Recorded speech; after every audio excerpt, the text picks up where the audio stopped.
Je suis Olivier Adam, professeur à Sorbonne Université. Je suis spécialiste en bioacoustique et je m'intéresse plus particulièrement aux émissions sonores des cétacés.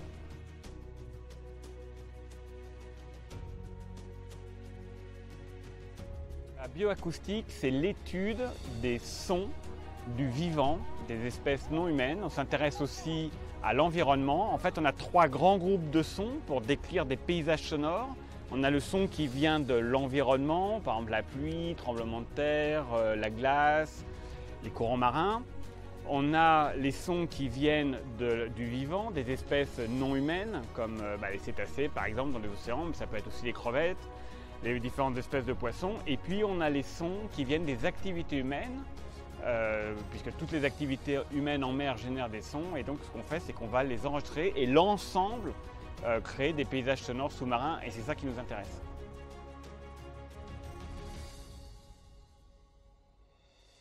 Les baleines à bosse, parce que déjà leur chant est juste magnifique, et en même temps elles vont utiliser ces sons pour leur interaction sociale.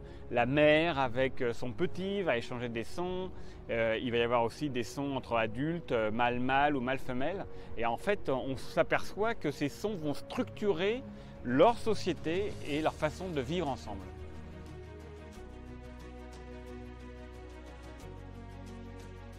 Alors, les grandes baleines, comme les baleines à bosse, les baleines boréales, les baleines bleues, vont émettre des vocalisations qu'elles vont organiser dans le temps sous forme de phrases en fait, et elles vont répéter ces phrases plusieurs fois. C'est ce qu'on appelle un chant. Donc pour les baleines à bosse, par exemple, quand on les enregistre, en particulier dans les zones de reproduction, on va avoir des séquences qui durent une quinzaine de minutes, 15-20 minutes, et en fait on s'aperçoit que ces séquences comprennent 2, 3, 4 phrases plus ou moins longues qui sont répétées en boucle. C'est donc ce qu'on appelle un chant. Alors pourquoi elles émettent ces chants?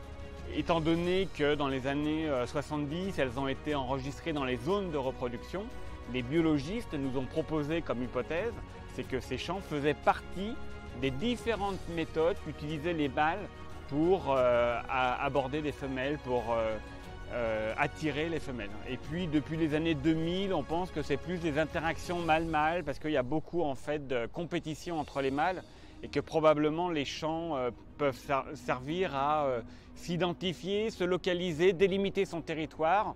Voilà, ce sont les hypothèses qui sont actuellement en cours.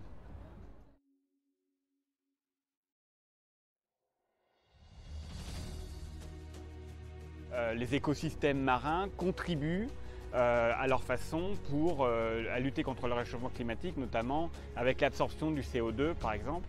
Et les baleines en sont aussi un acteur principal. Ça a été montré, je pense, il y a 3 ou 4 ans, c'est assez récent. On s'est aperçu en fait qu'elles pouvaient stocker le CO2 au cours de leur vie, et ils ont comparé en fait avec ce qui pouvait se passer pour les arbres dans les forêts, et donc les baleines représentaient tout au long de leur vie, une baleine ça vit 100 ans, hein. 120, les baleines franches, il y a une estimation autour de 200 ans, donc c'est vraiment une très grande longévité, donc au cours de la vie ça pouvait être significatif.